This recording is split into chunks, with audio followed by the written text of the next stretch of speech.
Joining us right now on another edition of the Exhibit Show.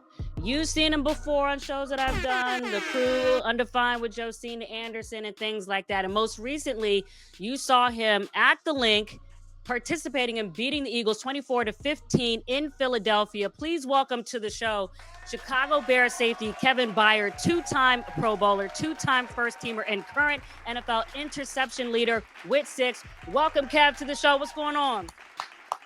Not much, man. Just enjoying a victory Saturday, I would say, at the crib. Just had about 2 leftover plates today, so I'm feeling real good and chill. All right. Well, I mean, listen, I tell you what, that was a great, Thanksgiving gift to get that. Obviously, you guys traveled, got the big win in Philadelphia, a place where you were born, a place you used to play for. So I want to know personally what that felt like for you going into the Linc as a native Philadelphian. The team released you, obviously, prior to playing with the Bears and performing like that. No, it meant a lot. Obviously, that was the last team I was on. I know I only played there for 10 games, and we all kind of know how that year ended for us. It definitely meant a lot. I mean, not only just because I played for that city, I know a lot of guys in that locker room, but it meant a lot because obviously I was born there. So I had family at the game. My wife and kids traveled up to Philly for Thanksgiving and spent a lot of time with the family. So it just meant a lot just to be able to get an interception in that stadium in that game. But also just for this team, the national narrative has been like, this team hasn't played anybody, and every team we've beaten has had a losing record. And now if you look at the past 2 weeks, obviously we come off a win against the Steelers, who was a winning team, was trying to fight for the playoffs, and then to be able to beat the Super Bowl champions, man, it was a big win for us just to be able to put our stamp and our culture on national display. So let's just kind of go back. What's your mindset that morning? You're getting ready to play your former team. You got CJ Gardner-Johnson in there too, to an extent. What's your mindset as you're arriving in the Linc? Honestly, man, my mindset is the same just about every single game. Like, I try not to get too high or too low.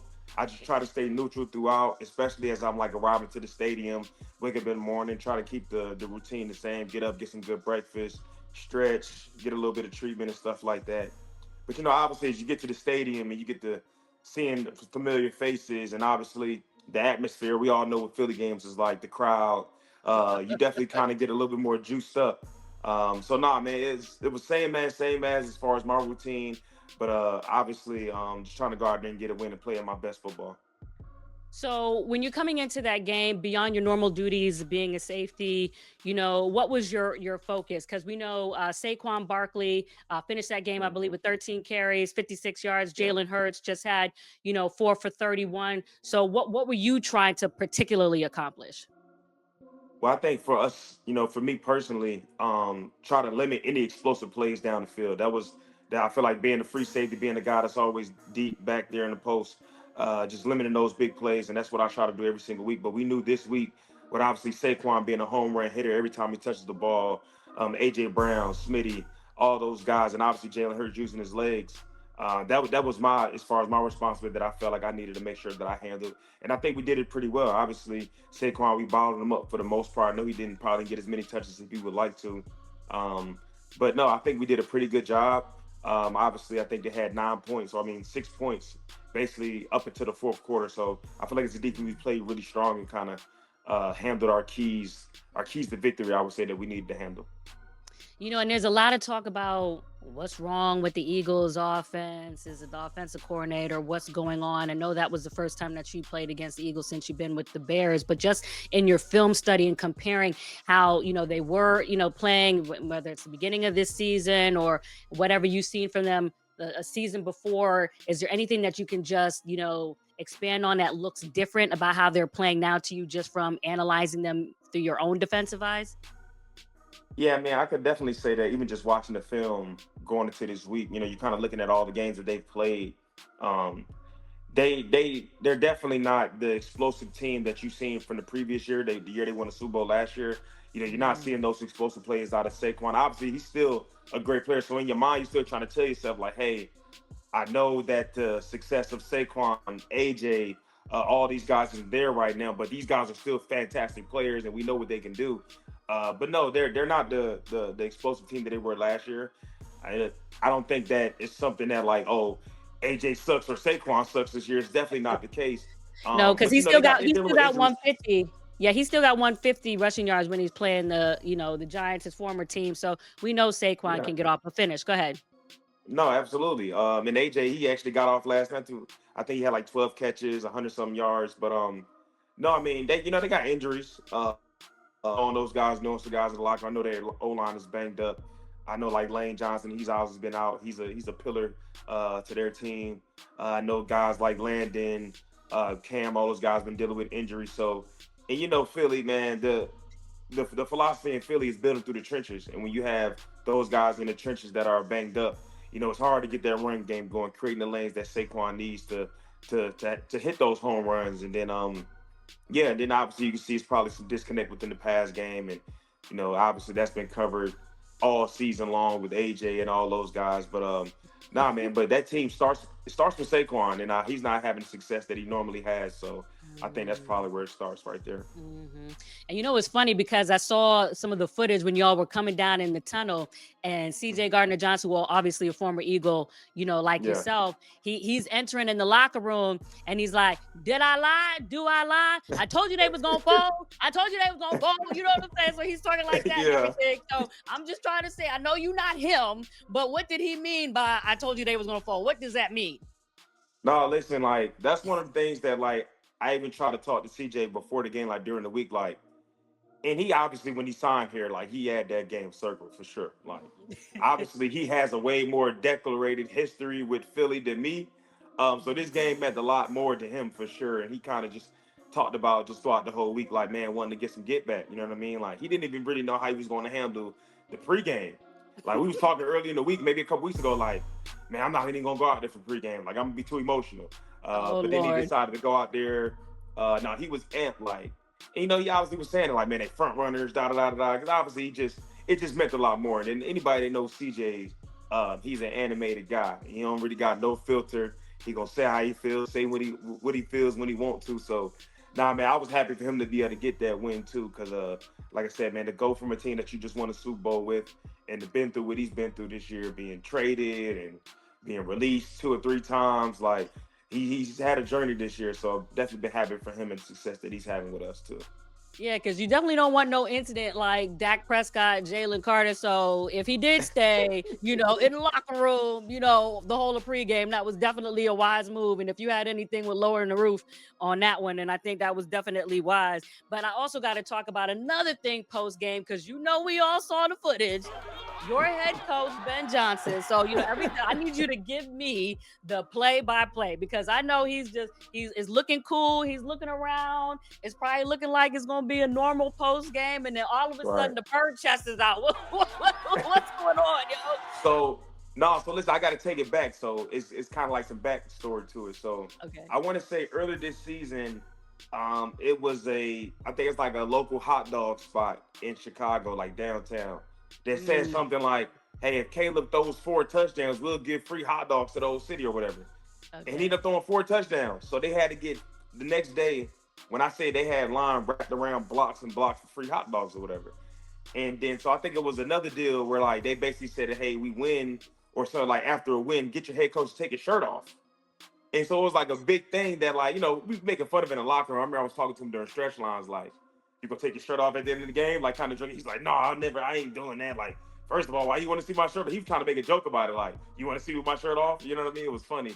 Um, so I was doing interviews after the game, and so Yeah. I'm running to the locker room, and obviously everybody's dancing, there's music going on. So the obviously coaches, he does this whole thing, gives out his game balls, and he was turned. But I'm actually like not in the middle, like I can't really see exactly what's going on. I'm kind of towards the middle back part, and Yeah. so he's saying his stuff, and I just hear everybody start to just roar, get loud. I'm thinking like, what did he say? What did he say? So I'm trying to get close, Oh and I my really goodness. realized like this man done took his shirt off, bro.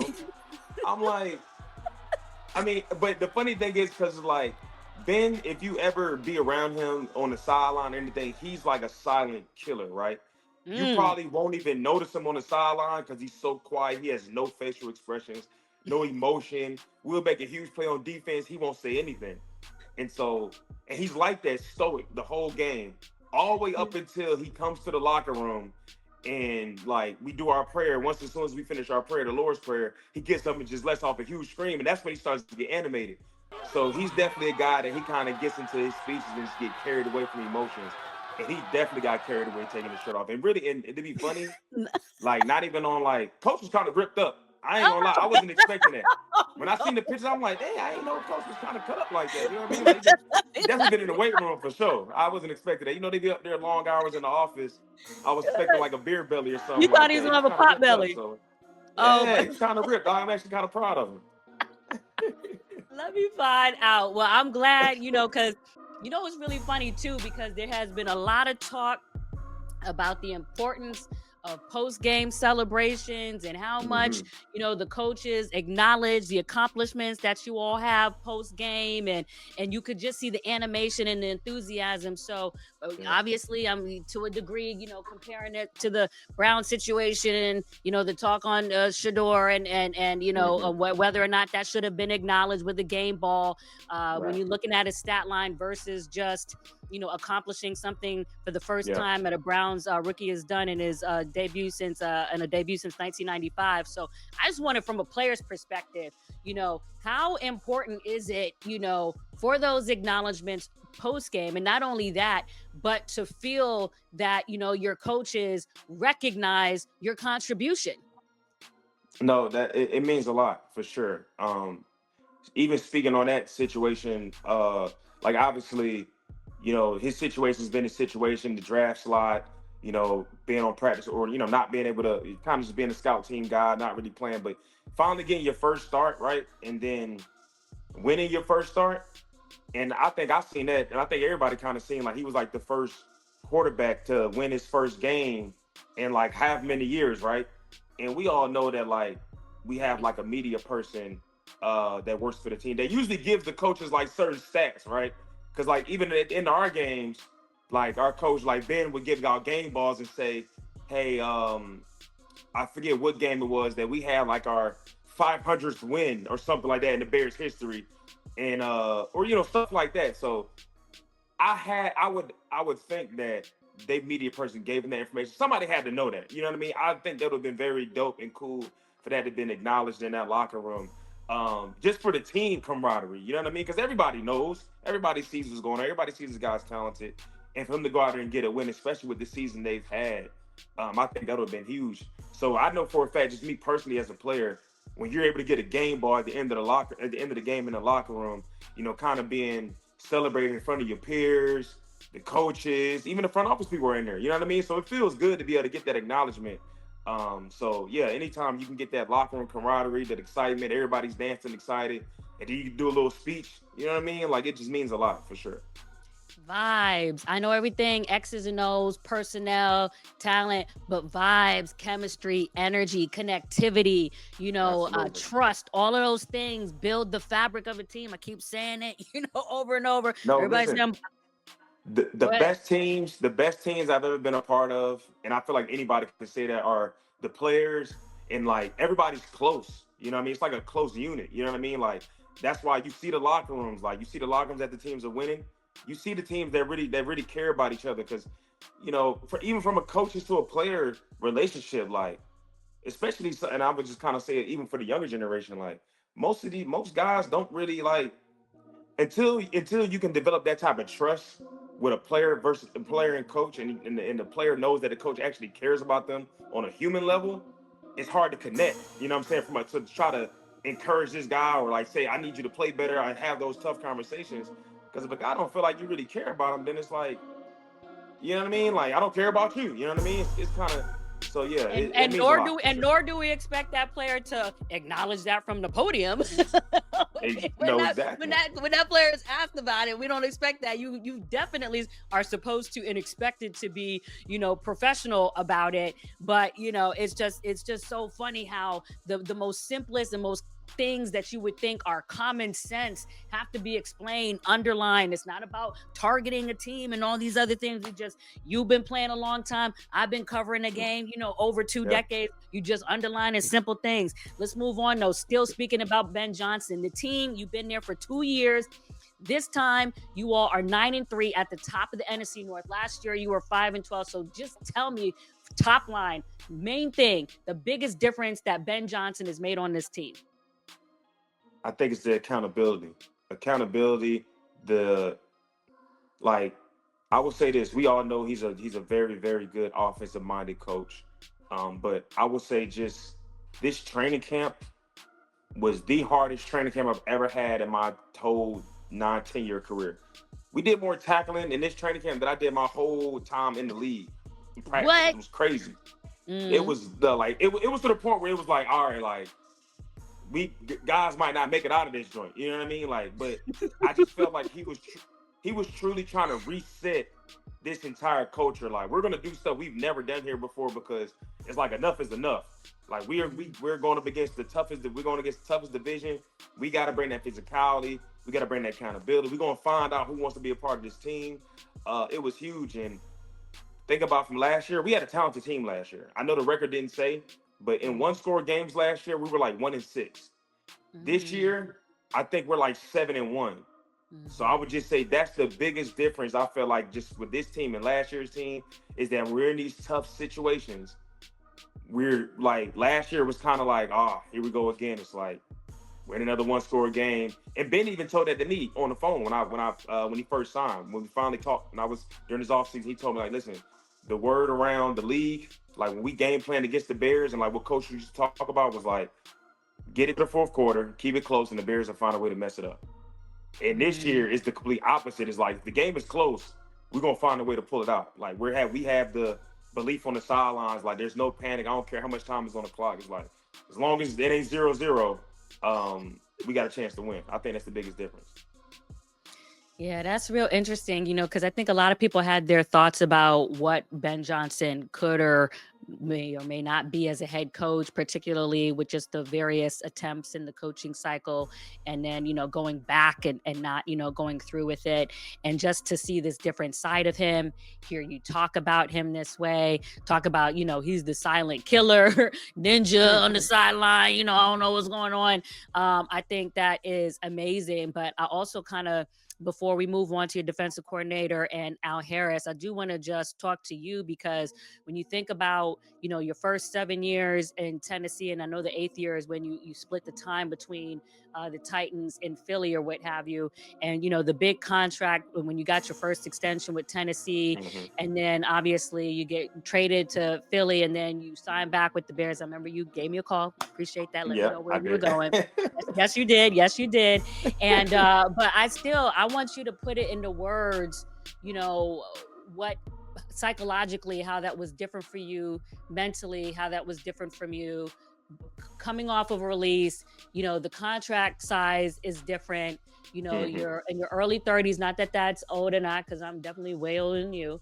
And just what you feel like, people were thinking about you in your career before you even started with Chicago. Yeah, it was definitely, I've spoken about this before, but I had a lot of stuff going on during that time getting traded to Philly. 2 weeks prior, my third born, my son was born prematurely at 26 weeks. My wife had been on bed rest for 6 weeks, and because dealing with some complications, and he spent his first 5 months in the NICU. So what? And it's like at the end of the day, we don't make any excuses in our business, you know what I mean? But my mental space during that time, honestly, you go back to 2022 when my mom passed away. 2022, 2023, my mental space was definitely it wasn't always there. You know what I mean? Like just being real. I had so much stuff going on outside of football that I had questioned myself during that time. Is like that was the first time I was really thinking about, how much longer I wanted to play. I never really thought about that. I always kind of been like, I feel good. Like I'm playing well. I can play as long as I want to. I can play 15 years. But I had never really thought about it up until that point. And obviously when the year collapsed in Philly, I definitely went to the offseason. First thing, just going back home, spending every day in the hospital up until my son finally got to the hospital. I think it was February 28th. Um, so once I got released, I was kind of thinking like, man, like I don't know what's about to happen. I was sure that I probably would get signed, but I ain't know it's probably like a 1 year deal. I don't know if the offer is going to be super disrespectful. Like I really did not know what was going to happen because that was honestly my first time ever being a free agent. So and obviously the contract size what it was. Um, Personally, I didn't really feel like I felt like it was like how can I say this? Like I felt like I didn't really put the stuff on film in 2023 to say that I had deserved a huge big contract anyway. So I kind of Mm. took that as like, okay, I got a 2 year deal. Only one of it's guaranteed. So me and my wife, we were just making plans like, hey, we might just be in Chicago for 1 year. You know what I mean? So like, there's no point in trying to buy a new house up there, sell our house in Nashville. It was kind of like, we'll kind of just see how this year go. And obviously, we go 5-12. I had a pretty solid year. I didn't have a lot of ball production, but I had 2 sacks. I had led the team in tackles, so I had a good idea that I would probably be back. So then obviously this year I put a lot of time in, and so I kind of start to, you see everybody talk. You see the kind of the Madden rating dramatically went down. You know what I mean? So you kind of see like, okay, people writing me off thinking like I'm done, and Mm. but I always believed in myself. You know what I mean? I always knew the talent was there. I just, kind of needed the structure. And obviously the coaching staff, like you kind of talk about Al and DA to put me in position to be successful again. And then a lot of it too is just coming up out of that darkness though. Like just being real. Like my son finally in a good space. He was healthy, out of the hospital, off the oxygen machine, and obviously doing a lot of therapy dealing with my mom passed away. I really feel like I'm back to like that mental space that I was back in like 2021 before all this stuff kind of went down. And I've kind of spoken about this. Like you go from 2021 going first team all pro bowl, I'm like at the top of the mountain. And then the next off season, my mom like tragically out of the blue passes away.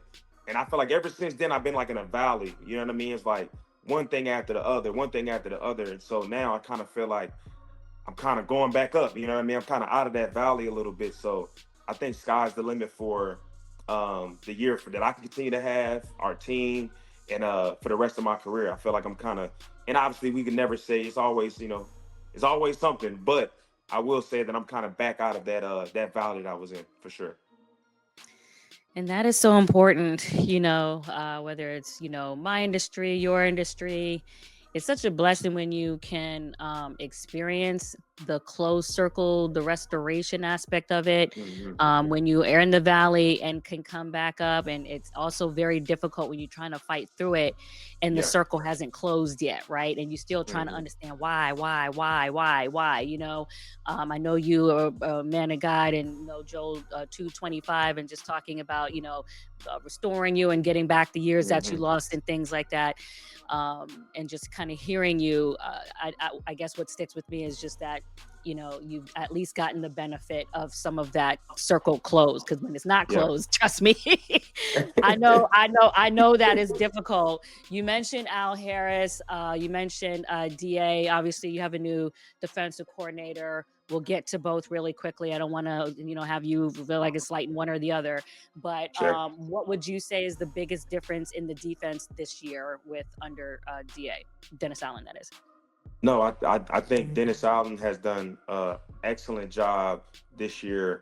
Um, like I said, I think he basically is like you got Ben running the offense, you got Da running the defense, and he runs this defense very militant minded, and just like his aggression and kind of how he runs the meetings and his accountability. I mean, giving guys pop quizzes every single day. Like I said, they brought in a certain Pop accountability. quizzes. No, listen, they brought Yeah. a certain level of accountability that wasn't here last year. Okay. Like I said, when we're in meetings, and like I say, we have a Wednesday. Wednesdays is the first, second down day. Thursdays is the third down day. So we'll come into the meeting room on Thursday, and Dennis Allen at the beginning of the meeting will have a pop quiz, right? And he'll pop up some film, like some screenshots of film, and he'll ask maybe a young guy, a guy that's probably won't play practice squad, or a guy that may be a reserve, and like, hey, looking at this picture with this formation, what are we thinking about right here? You know what I mean? And it kind of makes Yeah. everybody sit up in the room, like, oh shoot, like I need to be on my stuff. You know what I mean? Because he might call on me today, and now I look like, Uh, I look like I don't know what I've been doing. I look like I don't watch film at home. I'm not doing no preparation. And You to be like, 100, boy, I hate to make was this you a pro bowler or was you bowling? no, for real. So listen, I hate to make this comparison, but this is very Vrabel like. You know what I'm saying? Like Yeah. Vrabel used to do the same thing in his team meetings. Like he's like you're not a guy. You like his team meetings aren't ran like people could just sit back and lay back and just hear the coach talk. Like no, he wants interaction. He wants to hear people saying that, hey, what's the team keys this week? And like make sure guys are studying. So that accountability just wasn't there last year. So obviously we go through OTAs and we go through minicamp and everything. And DA kind of mentioned it a little bit at the end of minicamps, like hey, I hope you guys are ready for 40 of them things. And everybody thinking like, what are you talking about? And I've kind of heard it from some guys that played from like Demario Davis, talking about doing 40 up down. So I'm talking to Demario. I'm like, bro, like you a year what, 13, 14? Yeah. You doing 40 up downs? He was like, it's a buy-in. Everybody got to buy in. So I'm thinking like, okay, like we're gonna see how this gonna go. So like I said, we start training camp out before we start any drills, any individual drills, practice, whole team lining up all across the field, 40 up downs, whole defense.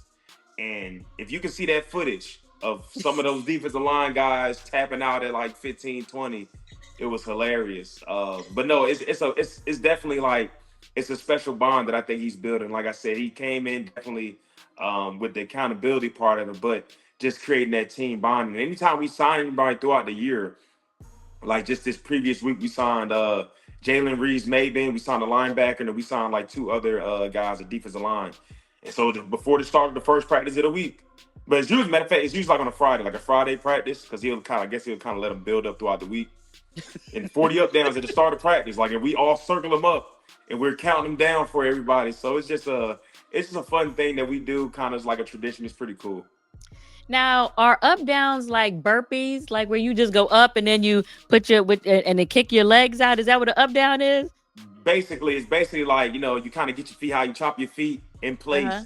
And when he Uh-huh. says down, you go all the way down, hit your belly on the ground, and you pop back up and keep your feet chopping. So Uh-huh. it's kind of like a burpee, but it's a little bit more aggressive, I would say. Burpees, you can Uh, kind of like, you can go slow. No, up down is like, when I say down, you basically yeah. hit the ground and pop back up. And 40 of them Uh, things is like, it'll get your heart rate up once you get about 20, 25. Trust me. okay. Because I was about to say y'all talking about some burpees. I said we done probably took care of those in a Tar Heel track and field practice. You might I thought you was hyping it up a little bit, but I I'm pretty I sure you'd be able to you do say 40 it's up hard. downs. I'm telling You you. say it's hard. We might have to do an up down competition because I think even in my 40s, I probably just go out there and knock about 35 of them things out. But okay, Now you you probably say it's could. hard, We're gonna have huh? to get you to put some shoulder pads on though. We're gonna just put your shoulder pads on and see Because how. it's with the weight. It's with the weight. Yeah, Okay. exactly. Okay. All right. Yeah, I make sure people understand that. I was like Kevin trying to say 40 of them things got him taxed and tapping out in practice. Let's move listen. on to your let's move on to your DB coach, pass game coordinator, Al Mhm. Harris, who made a big name for himself, with the Cowboys, as far as just the influence that he has on the DBs, getting into the passing lanes, being prolific when it comes to, defending passes, intercepting balls, picking off balls, and things like that. Obviously, we mentioned at the top of the show, you leading the NFL with 6 interceptions and things like that. We saw his impact on Trayvon Diggs, Deron Bland, and what have you. What Mhm. is it that he has taught you that has you having this amount of picks at this point in the year when I think your highest total was your second season with 8? Mhm. I think Al he speaks my language. Al Mm, doesn't believe in pass breakups. He mm, says everything has to be an interception. Like you get a pass breakup in the game or practice, and he gonna look at you like he be like, "Am I begging? Am I begging for too much?" He want interceptions all day from everybody, and he just preaches it all the time. We talk about it every single day. So in practice, we have a quota that we got to hit every day. And the quota is usually four mm. interceptions every day in practice. And What? if we don't hit the quota, we do push-ups. And we tend to hit the quota at least once or twice a week. Out of 3 practices, we'll hit it once or twice a week. But like you said, if we don't hit the quota, we're doing push-ups. And then it's like we haven't hit the quota in 2 days. He just get to walking around the practice. I'm starving. My stomach touching my ribs right now. He just get to talk and just kind of being jokey. But no, it's like you get what you preach, right? I think he just preaches it constantly, getting the ball, getting turnovers. But outside of just what he's preaching, I think just him in the meeting rooms, one thing I learned a lot from him is about just knowing how the pass game marries up with the quarterback's footwork. So like when you think about quick game, or if they're trying to throw the ball deeper down the field, like especially whether they're in the gun or they're under centers, like he always say like gun 3 footwork, which is like quick game. Like the quarterback can catch the ball 1, 2, 3. Once he gets to the top of his hitch, the ball's ready to come out. So if like you're playing some type of off coverage, and I think that's why Trayvon Diggs and Deron Bland was so successful, because those guys are able to see the quarterback's footwork and trust that, and they're able to make a move. He will always say like, hey, if they're not throwing double moves on us, then we're not being aggressive enough. You know what I mean? And he just preaches takeaways, and he's been a phenomenal asset to this team, to this defense. And I kind of honestly hate talking him up so much, because I feel like I'm doing, you know what I mean? I'm talking him up so you good, putting him on man. the block. Like, people You putting him on Front Street. You putting him on the block. I know people probably already calling his phone right now, trying to snatch him away. I don't want him to go, but nah, man, he's the truth, man. I really appreciate him, and obviously the friendship. He's just a good dude, good coach. Listen, Stephon Gilmore be at home in Texas on the couch watching the game and be talking about, he be hyping him up, just from the comments that he making on Twitter. So a lot of people, I know Cowboys fans will probably want to listen to this section of the interview, because they keep talking about how much they miss him. And Jerry might should have, done whatever in terms of the title, whatever he was looking for to stay in Dallas, whatever that story is. So I definitely understand. But what sticks out to me, even when I'm watching, football, is just because if I were a DB, if I were you and I was getting my, back pedal on, and, I was getting my defense on and things like that, I'm thinking when I'm watching the game, I'm like, why he ain't jumping in front the lane? Like sometimes I feel like dudes are just comfortable with the ball coming to the receiver, wrapping him up and just ending the play right there. When I'm just like, you don't see that he's like tapping the ball, dropping back, he's looking that whole direction, and you don't jump in front of the, you know what I'm saying? I don't know why it doesn't happen more often, is sometimes what I think. You know what I'm saying? No, I feel you. Trust me. I've always been ball conscious. That's something I've been doing since I was in college. So I treat myself like I'm a receiver out there. You know what I mean? I'm going to go get the ball. That's kind of who I am. But I do understand, honestly, just being real, some DBs don't have great ball skills. And that's just being real. Like, certain, like, and there's no shade on anybody. I think our group, we got a lot of guys that got good ball skills. We got some guys that got good ball skills. Nashawn Wright, Tyreek Stevenson, Jalen, Kyler, Britt. We got good ball skills. But there are some DBs that the ball get in the air, and sometimes they panic, they misjudge the flight of the ball.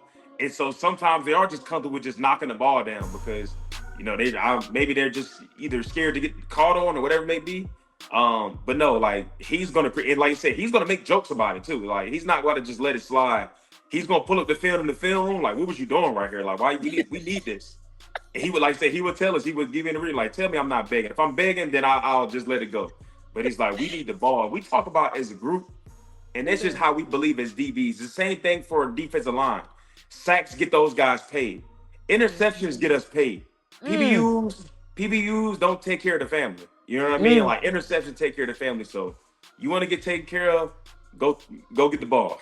Not PBUs don't take care of the family. Okay, that's real.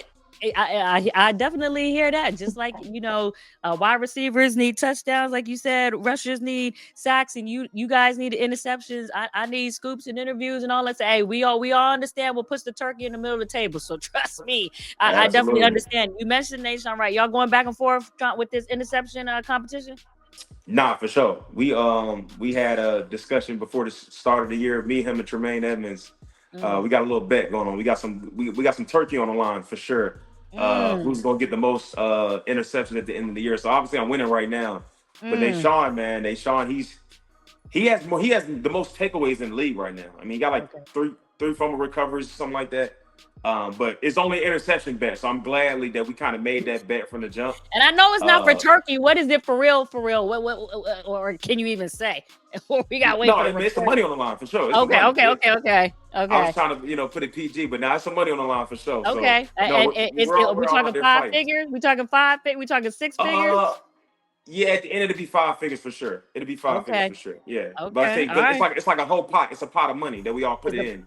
Oh, okay. So it'd be five figures, and so the money's already set. The money's already set. Yeah, the money's set.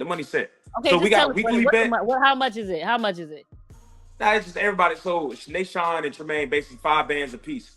So it'll be 10,000 at the end. Okay. But we also got a weekly bet every week. So like an interception or a turnover is $1,000. So every week we got a bet going on every week. But then we have Oh, an end of the year pot that whoever wins the end of the year pot, whoever got the most takeaways. So I got yeah, you. yeah. I definitely hear you on that, and that's a good shout out to Al Harris. I definitely don't want you to get out here without talking about your quarterback, Caleb Williams, who Mhm. is in his second season. Obviously, you guys got the win after the game, though. People also talking about him, but they're also talking about the performance of your two running backs. Mhm. I believe that all each got over 100, right, Yep. in the 100 game. o'clock.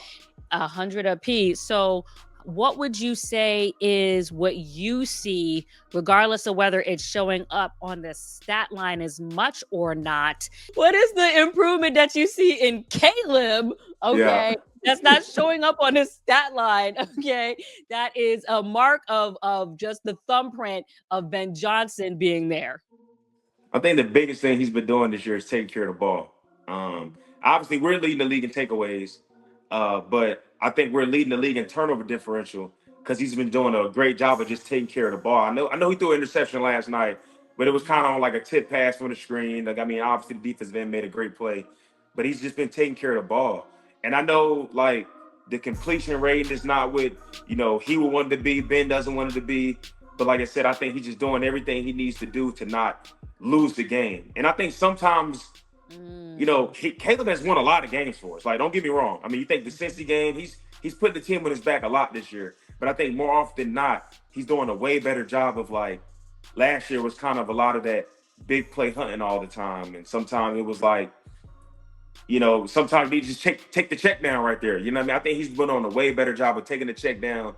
And when he needs to be Houdini, it needs to be Superman. He could put the cape on. I mean, I think there's not a quarterback in the league that is able to escape the pocket when he's in trouble than him. You know what I mean? He's getting up to 20 miles an hour on scrambles and stuff like that. And then that touchdown pass he threw to Cole at the end of the game was a dot. I mean, he's scrambling to his left and just flicks the ball in the air, and it's a perfect pass. So, like I said, he's been just doing a great job of just taking what the defense is giving him. I mean, he can still improve on a lot of things, just like us as an entire team. But I just think he's playing phenomenal football and not turn the ball over, which I think personally is the number one job of a quarterback, is to not get the ball away. Yeah, because right now he's got 7 touchdowns, 5 interceptions. His yards per attempt is at 6.9, 2,722 passing yards on the season, as you mentioned. Wanting a completion percentage to be a little bit better. His rookie year was 62.5. Right now it's at 58.1. So definitely understand what you're saying there. One of the things that and we'll wrap this up here soon, that I look for, whether it's just as an athlete, I always got to throw in there. I used to run for Carolina. I know she always talking about she Atari, whatever. Okay. But my thing is, Athlete. I'm always athlete.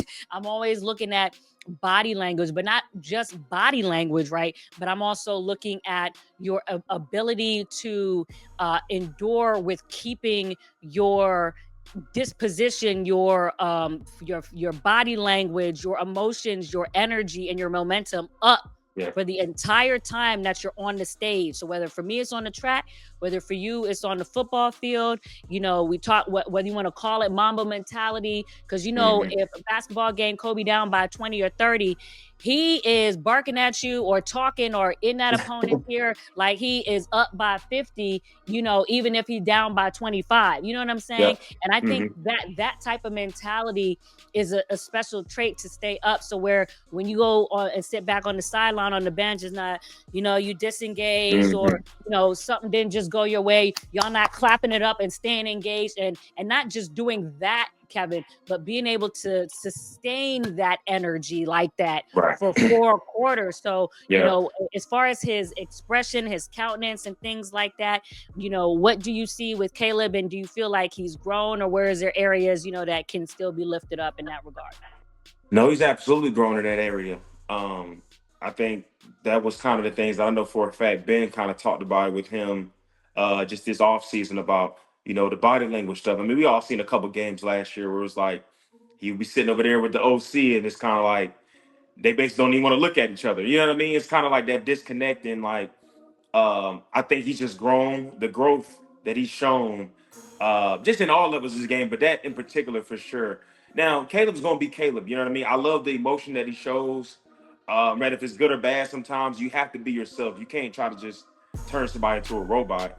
But at the same time, I think we also have to realize that he is still a kid in a way. You know what I mean? Like, he's still very young, still very talented. He definitely is on a huge stage, but we have to give him grace to be able to grow on that stage too. You know what I mean? And I think he's been growing tremendously this year, leading his team. I'm talking about being more vocal around the building. I mean, being the first guy in the facility to the last guy out. He's doing all the right things. And like I said, I don't want to change who he is as a person. I don't want him to, if he's gonna get his, if it's gonna help him play better and be himself, get his nails painted, do everything you need to do to be yourself. Now, real talk, like, Yeah. I enjoy the authenticity that he brings every single day. And like I said, I just think that people have to give him grace to be able to grow on the stage because, I mean, the guy's the number one overall pick for a reason. And I think what comes with that is that pressure. And, it's funny because, I'm in a hot tub every day before practice. And Colin Cowherd, I think he does his show on Fox. And this is no BS. And I'm not even trying to over-exaggerate. Every time I'm in the hot tub, I look at that TV and his show is on the TV, and I don't know why they had these sports shows on our hot tubs every day. But this guy's talking about Caleb every single day. No, this is no exaggeration. He talks about Caleb every single day, and I'll just be sitting here thinking like, bro, that has to suck. Like to have somebody talk about you every single day. So what do you mean he's saying good? Because I don't watch. Good or bad? So good or bad? What is he saying? Okay. He's just a topic of discussion. He's like on like the little the headline line or whatever. It's the Bears, but it's Caleb Williams and his pictures up there. So it's like, bro, you talk about this man all day, and it's like obviously we're in Chicago, we're in a huge market team, but I'm just thinking about it from the human side of it, right? Like Caleb he's not really able to go out and. I can still go to a grocery store every now and, you know what I'm saying? Go if my wife forgot an ingredient, I can just go stop by real quick and go pull up and go back home. Like he can't really enjoy those little small things, you know what I mean?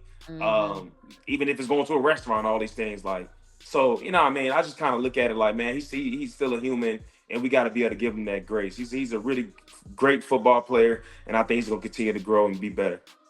And listen, ain't nothing wrong with the nail polish. For me, I know you see me on the sidelines hella times. Whether it's a JV game, whether it's pickleball or is the Super Bowl. I'm coming dressed to the nines. You got to do you. We don't care. We're gonna flex it out. So Caleb, you do you, and hopefully Colin to talk about you a little less, and so you can just not hear your name every minute. Every day. Who do you guys have next?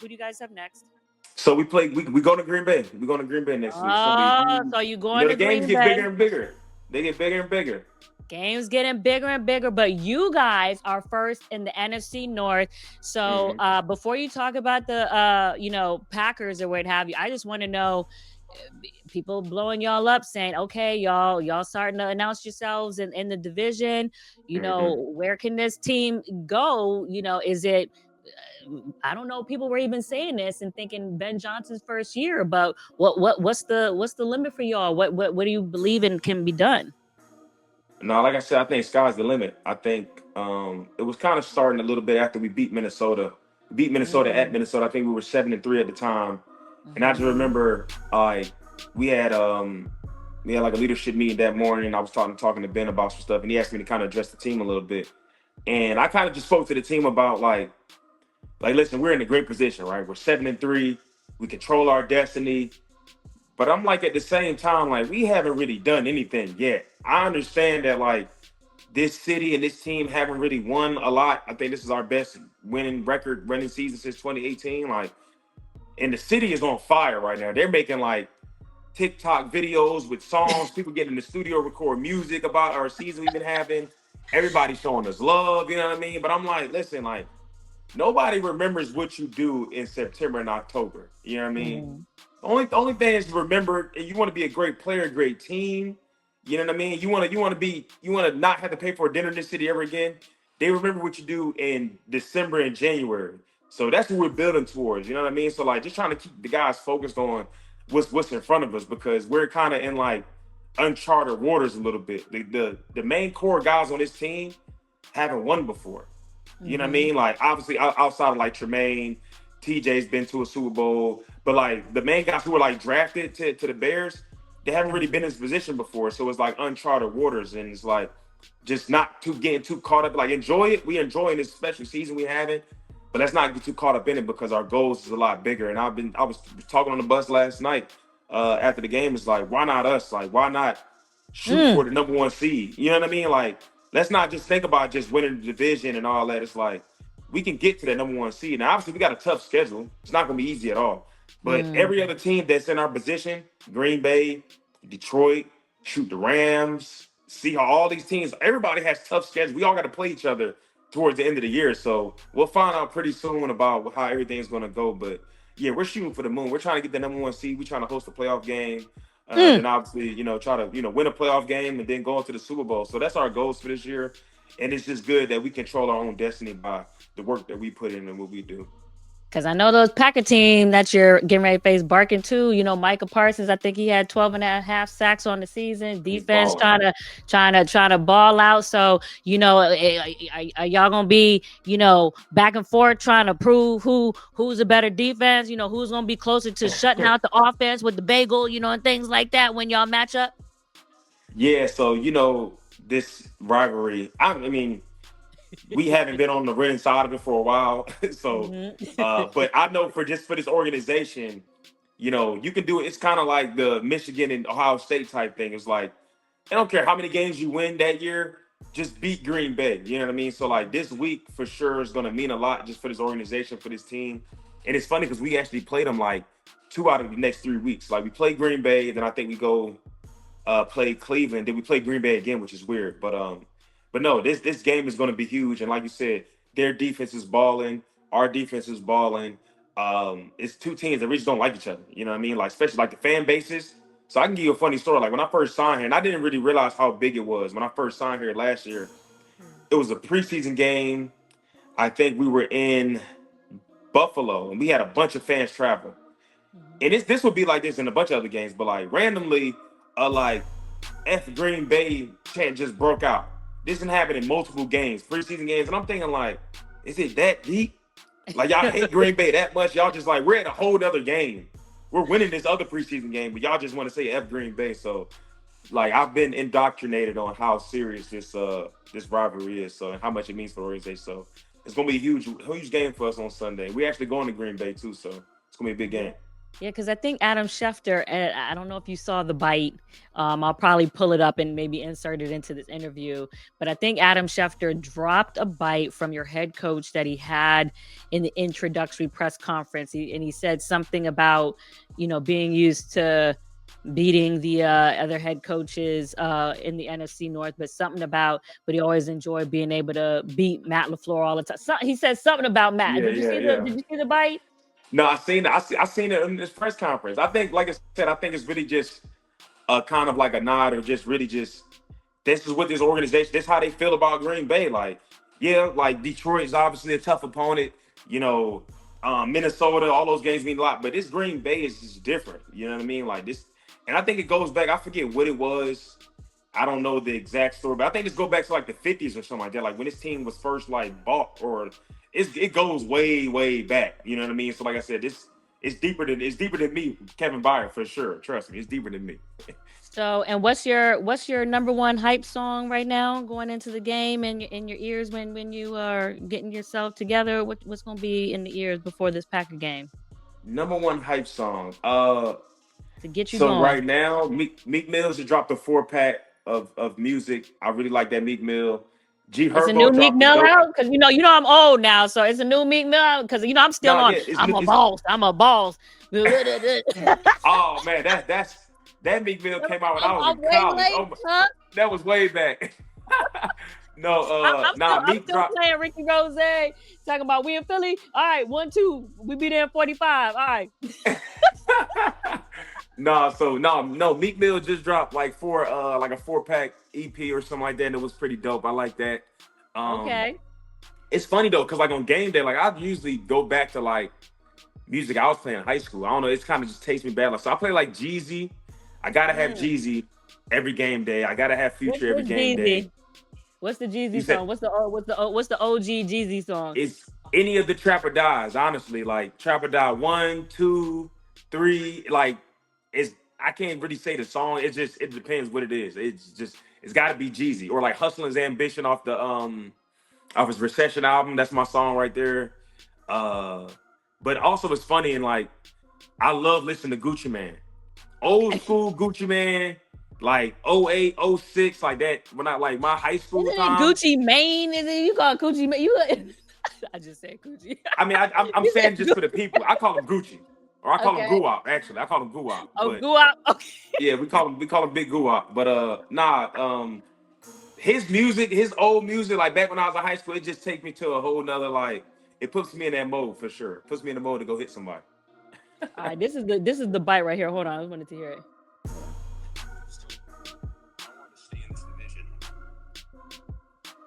I know this is the toughest division of football right now. There's 3 teams that made the playoffs this year. I've got tremendous amount of respect for the coaches and the players in this league. I haven't competed against them for the last 6 years. Dan Campbell, Kevin O'Connell, you're talking about 2 guys that are up for Coach of the Year awards as the season ends here. And to be quite frank with you, I kind of enjoyed beating Matt LaFleur twice a year. So yeah, that's what Adam Schefter had tweeted saying that's going to be replayed, I'm sure, in Green Bay's locker room. So I think y'all going to be lit and got some locker room material, big board material on both sides now. Just saying. Nah, trust me. We looking forward to that game. This whole team city. You got to beat Green Bay. So like I said, that's just something that's been. I'm sure it's probably been marked in Ben's office. The owners probably. I guarantee the owners coming to his office this week. Like, hey, it's Green Bay week. You know what I mean? Like, it's just one of those weeks. Kind of remind you of like high school rivalry week type, college rivalry week. It's like Green Bay. It's like we got to get them. Oh, I know, because I was just at AT&T, and normally, I think CD might show up at AT&T a little bit later, and when I got there, they said CD was already in the locker room, Jerry Jones pulling up in the Lincoln Navigator Caravan, he got the man who holds the cell phone, and, got the aviators, so when it's, Eagles week, coming up in there the same way you're about to experience that. But listen, Kevin, I appreciate you dropping time on the exhibit show right after that huge 24-15 victory in the Linc against the Eagles in your hometown, your former team. Big up, extending your interception lead in the NFL, doing big things even in your 30s, even when people might have written you off, just to show that you can still do what you want to do when you put your mind to it. You got harmony in your life. Things are coming back together. So big kudos to you to still being out there balling, being a monster, getting your stuff done, handling your business, and always being just a great person. I know you're a great family man and all that other stuff. I always speak highly of you, so I definitely appreciate you coming on my show. No, absolutely. That was Khan's words. I really appreciate you and always appreciate our conversations. Rather this, obviously we talked about the contract stuff, but also, just when I'm jumping on this podcast with you, you're always a good time. So I appreciate you bringing me on tonight. Yes, for sure. Enjoy the rest of your holiday, and I appreciate you, okay? No, absolutely. You have a good one, too. Happy holidays.